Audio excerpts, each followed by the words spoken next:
नमस्कार, स्वागत है आपका प्रार्थना स्वीकार। आप देख रहे हैं, मैं हूं आपके साथ गुंजन दीक्षित। श्री राम अगर मर्यादा पुरुषोत्तम कहलाए तो श्री कृष्ण ने लोगों को मर्यादा में रहना सिखाया। भाद्रपद का महीना श्री कृष्ण को विशेष प्रिय है क्योंकि इसी मास में जन्माष्टमी भी आती है। ऐसे में माधव के इस महाकल्याणकारी महीने में उनका ध्यान, पूजन और उनकी महिमा का गुणगान आपके लिए विशेष परम फलदायी हो सकता है। आज हम आपको भगवान कृष्ण और उनके अस्त्रों से जुड़ी ऐसी जानकारी देने वाले हैं जो आपने नहीं सुनी होगी। आपने वासुदेव श्री कृष्ण की लीलाओं और उनकी भक्ति की शक्ति के बारे में बहुत सुना होगा, लेकिन क्या आप उनके दिव्य अस्त्रों की महिमा के बारे में जानते हैं? तो चलिए जानते हैं केशव के अस्त्रों की महिमा। जिनकी प्रेम लीलाओं में डूबा है संसार,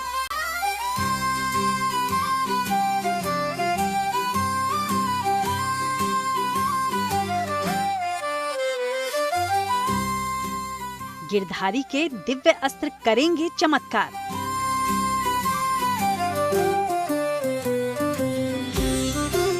भगवान श्री कृष्ण जो 16 कलाओं में दक्ष हैं, सर्वश्रेष्ठ धनुर्धर, वाक कला में माहिर, संपूर्ण योद्धा, उनके पास अस्त्रों और शस्त्रों की कोई कमी नहीं थी।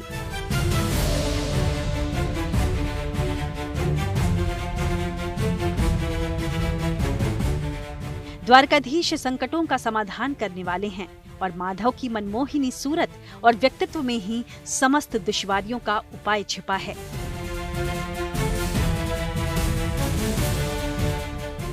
आज हम आपको वासुदेव श्री कृष्ण की शक्ति बने उनके दिव्यास्त्रों की महिमा बताएंगे। वो अस्त्र जो वासुदेव कृष्ण का अभिन्न अंग हैं। इन अस्त्रों के बिना कान्हा की कल्पना अधूरी है। तो इससे पहले कि हम आपको लीलाधारी कृष्ण के अस्त्रों की महिमा समझाएं, आइए जान लेते हैं श्री कृष्ण क्यों कहे जाते हैं श्री हरि के सबसे दिव्य अवतार। भगवान कृष्ण पूर्ण ब्रह्म हैं और 16 कलाओं से, यानी हमारे यहाँ ज्योतिष शास्त्र का मत है कि ज्योतिष में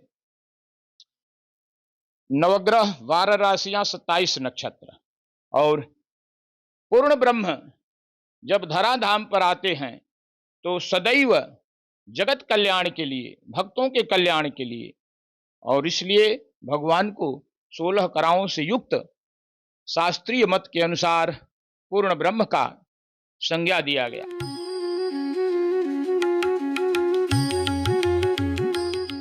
श्री कृष्ण को भगवान विष्णु का अवतार माना जाता है। श्री हरि के सभी अवतारों में यही संपूर्ण अवतार माने जाते हैं। माना जाता है कि श्री कृष्ण 16 कलाओं से संपन्न थे। श्री कृष्ण को अलौकिक देव कहते हैं। श्री कृष्ण ने हर समय अपने भगवान होने का परिचय दिया है। श्री कृष्ण के मुख्य रूप से 3 स्वरूप हैं: ब्रज के कृष्ण, राजा कृष्ण और पार्थ सारथी कृष्ण। हर रूप में श्री कृष्ण अपने भक्तों को आकर्षित करते हैं, इसलिए उन्हें कृष्ण कहते हैं। और हर रूप में वो भक्तों के कष्ट भी हर लेते हैं और उन्हें मुक्ति मोक्ष का वरदान देते हैं। कर्म करने के लिए प्रेरित करते हैं और कहते हैं कर्मणे रेवाधिकारेषु मा फलेषु कदाचन। ऐ मानव, कर्म करना तुम्हारा मानव जन्मजात सिद्ध अधिकार है, परंतु फल प्राप्ति की इच्छा न करे। निष्काम कर्म पर भगवान कृष्ण ने अर्जुन जी को जो ज्ञान दिया है, उस ज्ञान के द्वारा लाभान्वित प्राणी भगवान श्री कृष्ण को कर्मयोगी के नाम से जानता है।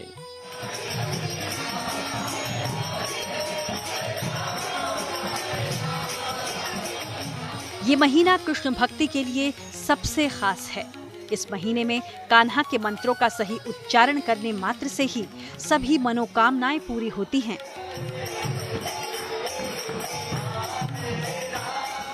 भाद्रपद माह से लीलाधर का गहरा संबंध है। भाद्रपद महीने में श्री कृष्ण के ध्यान और उपासना का फल अमोघ, यानी कभी नष्ट न होने वाला होता है, क्योंकि इसी माह में तो हुआ था योग योगेश्वर गिरधारी श्री कृष्ण का अवतरण। यदा यदा हि धर्मस्य ग्लानिर्भवतु भारत अभ्युत्थानम अधर्मस्य तदात्मानां सृजाम्यहम्। अर्थात जब जब धरा पर पापाचार, दुराचार, भ्रष्टाचार यानी अनेक प्रकार की कुरीतियों विकृतियों पर जब धरा कांपने लगती है, धरा पर पाप बढ़ता है, तब धराधाम यानी धरा पर रहने वाले समस्त भक्त भगवान को याद करते हैं और भगवान वासुदेव श्री कृष्ण इस महीने में जन्म लिए हैं, इसलिए इस महीने का विशेष महत्व शास्त्रीय प्रमाण के अंतर्गत मिलता है।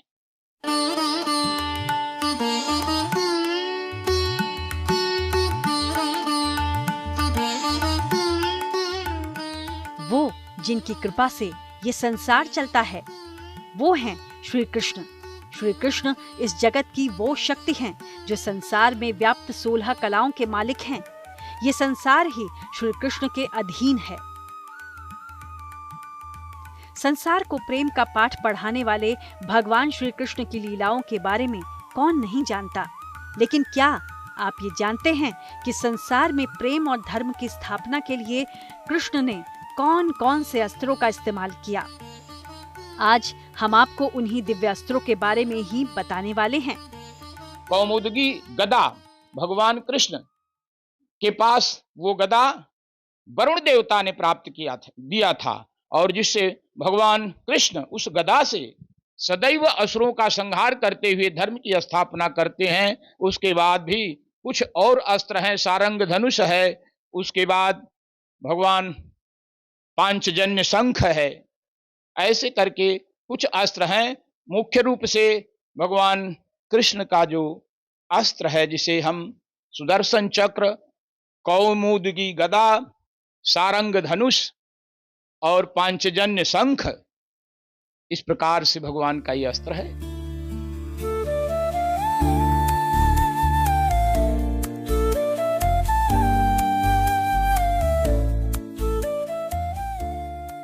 श्री कृष्ण के बहुत से अस्त्र हैं जिनसे उन्होंने लीलाएं की हैं। उनके अस्त्र विशेष प्रभावशाली हैं। सुदर्शन चक्र, बांसुरी और सम्मोहन। इनका सटीक प्रयोग कर उन्होंने पापियों को दंड दिया, धर्म की स्थापना की। शंख का नाम पंचजन्य था, जो मेघ के समान ध्वनि उत्पन्न करता था।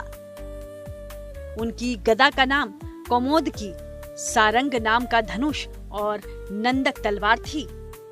कर्म पथ पर कर्मयोगी बनकर चलते रहें और अगर धर्म के मार्ग से विरत होंगे तो इन्हीं अस्त्रों के द्वारा आपके उन जो नीति से परे है, जो धर्म से परे है, उसका अंत भी किया जाता है। भगवान अस्त्र भी धारण करते हैं, भगवान शास्त्र भी धारण करते हैं। शास्त्रों पर चलने के लिए भगवत गीता सदैव प्रेरणादायक हमारे जीवन में है। हरे कृष्णा हरे कृष्णा कृष्णा कृष्णा हरे हरे। कहते हैं कान्हा के भक्तों को न सुख की चिंता सताती है, न दुख परेशान कर पाते हैं, क्योंकि जिस मन में कान्हा का वास होता है वहाँ किसी अन्य सुख की आवश्यकता ही नहीं होती। आगे हम आपको इन्हीं लीलाधारी कृष्ण के दिव्य अस्त्रों के बारे में विस्तार से बताएंगे। तब तक बने रहिए हमारे साथ और देखते रहिए प्रार्थना हो स्वीकार।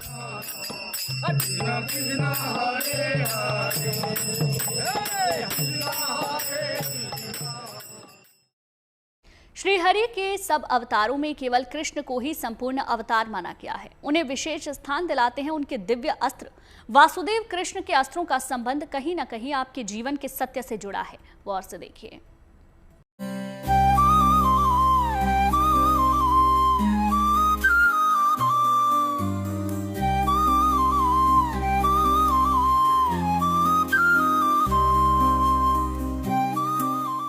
चमत्कारी है गिरधारी का सुदर्शन, मनोहारी है मुरलीधर की मुरली। श्री कृष्ण के अस्त्र दूर करेंगे जीवन से अंधकार।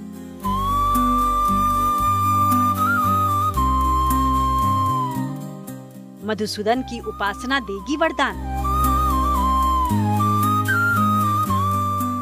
कृष्ण का अर्थ सृष्टि को आकर्षित करने वाला भी होता है और नाम के अनुरूप ही उन्होंने सारी सृष्टि को आकर्षित भी किया। लेकिन जब जब टूटा स्वयं भगवान कृष्ण के धैर्य का बांध, तब तब उन्होंने उठा लिया सुदर्शन चक्र। धर्म ग्रंथ कहते हैं, जब जब सुदर्शन उठा, आताताइयों का सिर कटा। धर्म की स्थापना के लिए, पापियों का अंत करने के लिए श्री कृष्ण ने उठाया सुदर्शन चक्र। तो क्या है भगवान कृष्ण के सुदर्शन चक्र की महिमा और क्यों माना जाता है ये सबसे शक्तिशाली? भगवान विष्णु के समय भी जो अस्त्र थे, वही जब द्वापर में कृष्ण भगवान प्राकट्य हुए तो पहला है सुदर्शन चक्र। सुदर्शन चक्र अर्थात जैसे काल की गति चलती है और हमेशा उस गति में कर्मयोगी अपना सफल जीवन प्राप्त करता है, और जो निष्काम योग है यानी जो कर्म नहीं करता है वो उस काल के चक्र में पिसता है। ठीक उसी प्रकार से चक्र, भगवान का सुदर्शन चक्र सबसे बड़ा अस्त्र है। चक्र एक विशेष तरह का घातक हथियार है जो बहुत सारे देवी देवताओं के पास है। श्री हरि के चक्र का नाम कांता चक्र है और शिवजी का चक्र है भवरेंदु। सबसे शक्तिशाली चक्र सुदर्शन चक्र है, जिसे केवल श्री कृष्ण ही धारण करते हैं। ऐसा माना जाता है कि इसका निर्माण शिवजी ने किया था। श्री हरि के प्रतीक के रूप में चक्र की पूजा भी की जाती है। अगर घर के मुख्य द्वार पर शंख और चक्र की आकृति लगाई जाए तो व्यक्ति हर तरह की दुर्घटना से सुरक्षित रहता है। पौराणिक मान्यता है कि सुदर्शन चक्र को भगवान विष्णु के लिए बनाया गया था ताकि वो अन्याय और बुराई का अंत कर सकें। ये अस्त्र बहुत शक्तिशाली था, जिसकी गति मन की गति से भी तेज मानी जाती थी। इसकी सबसे बड़ी विशेषता ये थी कि ये एक बार छोड़े जाने के बाद अपने लक्ष्य को पूरा करके ही वापस लौटता था।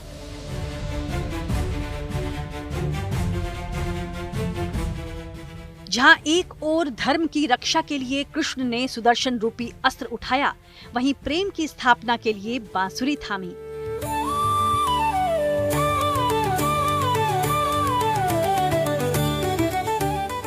श्री कृष्ण का सबसे दिव्य अस्त्र है बांसुरी। कहते हैं कि कृष्ण की बांसुरी में स्वयं मां सरस्वती का वास था और उनकी बंसी की धुन सबको मतवाला बना देती थी। तो देखिए कान्हा के इस दिव्य अस्त्र से जुड़ी कुछ महत्वपूर्ण बातें। भगवान वासुदेव स्वयं अपने आप में एक सम्मोहन शक्ति हैं। भगवान के बांसुरी से निकला हुआ जो स्वर है उस पर संपूर्ण प्रकृति नृत्य करता है। हे मन मोहन हे मधुसूदन हे माधव मदन मुरार नमन है चरणों में 100 बार। भगवान कृष्ण ऐसे सम्मोहन व्यक्तित्व के धनी हैं, उनको देख करके संपूर्ण प्रकृति भगवान के चरणों में आकर्षित हो जाती है। श्री कृष्ण नटवर भी हैं और हर कला के महारथी भी हैं। संगीत के ज्ञाता होने के कारण उन्होंने बांसुरी नामक वाद्य यंत्र का प्रयोग किया। ये बांस का बना हुआ एक वाद्य होता है जो वायु के सहारे मीठी ध्वनि पैदा करता है। बांसुरी की ध्वनि से श्री कृष्ण अपने चारों तरफ की नकारात्मक ऊर्जा को दूर करते थे। बांसुरी के छिद्र ये बताते हैं कि कृष्ण की कृपा से शरीर के सारे चक्र ठीक हो सकते हैं और मुक्ति का संगीत बज सकता है। और घर में बीम पर अगर बांसुरी लटका दी जाए तो बीम का बुरा असर समाप्त हो जाता है। बड़ी दिव्य प्रभावी है कान्हा की मुरली। आप भी इसके प्रयोग से जीवन की नकारात्मकता से छुटकारा पा सकते हैं। लेकिन कान्हा के सुदर्शन चक्र और मुरली से भी कहीं ताकतवर है उनका आकर्षण यानी सम्मोहन शक्ति। भगवान जब बांसुरी बजाते हैं तीनों लोक नृत्य करता है, यानी भगवान की बांसुरी में वो सम्मोहन अस्त्र है जो त्रैलोक को भी अपने अधीन कर लेता है, वशीभूत कर लेता है। इसलिए भगवान को मनमोहन कहा जाता है, यानी मन को जो मोह ले। और जब मन ही आप किसी को हार जाते हैं तो उससे बड़ा और कोई सम्मोहन नहीं हो सकता। इसलिए भगवान वासुदेव मनमोहन कहलाते हैं।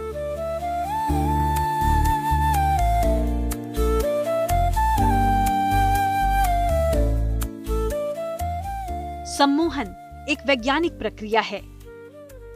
इसमें विशेष तरीके से व्यक्ति के मन और बुद्धि को नियंत्रित कर लिया जाता है। कृष्ण के पास अद्भुत सम्मोहन शक्ति थी और इसी सम्मोहन के बल पर उन्होंने बहुत सारे काम आसानी से कर डाले थे। जयद्रथ का वध इसका सबसे बड़ा उदाहरण है। जो लोग भी कृष्ण की भक्ति करते हैं उनके अंदर सम्मोहन के गुण अपने आप ही आने लगते हैं, लेकिन इस शक्ति का दुरुपयोग कभी नहीं करना चाहिए। काल को भी भगवान धारण करते हैं। अस्त्र का एक रूप होता है काल, यानी व्यक्ति काल से कभी भाग नहीं सकता। ठीक उसी प्रकार से जो भी देवता अपने करों में अस्त्र धारण करते हैं, वो अस्त्र का मूल सिद्धांत है कि आप उन अस्त्रों को देख करके ये अपने अंदर में एक सीमा रखें। धर्म का भी एक अपना सीमा होता है, उस सीमा से परे जाने पर उन्हीं अस्त्रों से आपका संहार भी हो सकता है। अगर आप भी सच्चे मन से कान्हा की भक्ति करेंगे तो आपका व्यक्तित्व भी आकर्षक हो जाएगा, क्योंकि कान्हा के भक्तों में कान्हा का प्रभाव जरूर आता है। तो आप भी कृष्ण के इन अस्त्रों और उनसे जुड़ी सीख को अपने जीवन में शामिल कीजिए। आगे हम आपको बताएंगे श्री कृष्ण पूजन की सावधानियां।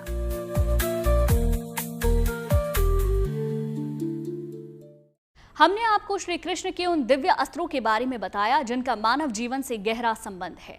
अब हम आपको बताते हैं श्री कृष्ण की उपासना के नियम और सावधानियां, क्योंकि भादो का महीना नारायण की उपासना के लिए विशेष है। हरे कृष्णा कृष्णा कृष्णा हरे हरे, हरे राम राम राम हरे हरे कृष्णा हरे। भाद्रपद में करें माधव का ध्यान। हरे राम राम राम हरे हरे कृष्णा मिलेगा जीवन में सुख और सम्मान।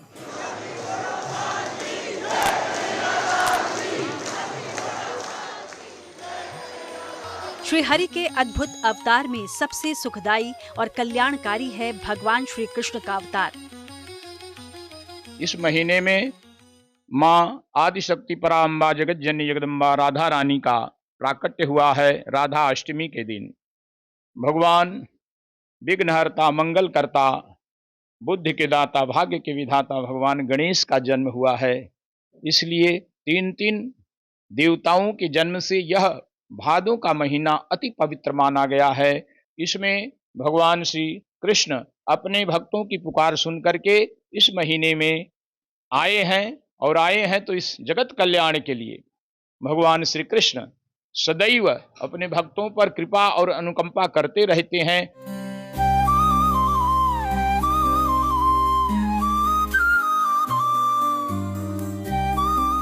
नारायण के इस अद्भुत रूप का ध्यान करने और महाकृपा वाला ये महीना वैसे तो हर तरह से कल्याणकारी ही है, पर हर महीने की तरह इस महीने में भी साधकों को कुछ बातों का ध्यान रखना होता है।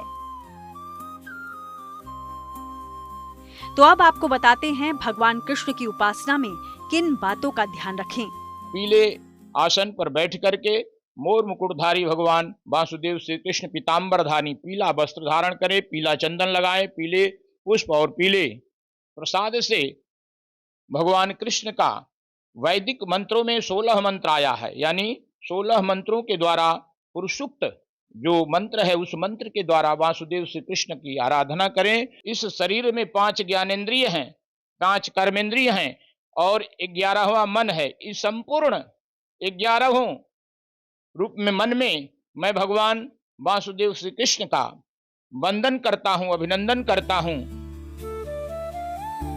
इनकी उपासना प्रातः काल या संध्या काल में करें। पूजा में चंदन, तुलसी दल और शंख का प्रयोग जरूर करें। पंचामृत या अन्य वस्तुएं जब भी अर्पित करें उसमें तुलसी दल जरूर डालें। मंत्रों का जप तुलसी या चंदन की माला से ही करें और पीले वस्त्र, पीले आसन का प्रयोग विशेष लाभकारी होगा।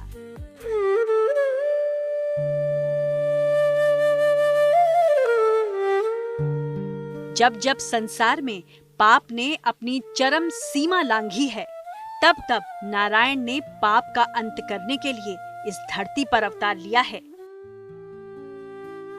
संसार को प्रेम का पाठ पढ़ाने वाले कृष्ण का ध्यान पूजन जीवन लीलाओं के साथ दिव्यास्त्रों को जान समझकर संसार में उत्तम जीवन जीने की कला आप भी सीख सकते हैं और अपने जीवन में आने वाले संशय को दूर कर सकते हैं।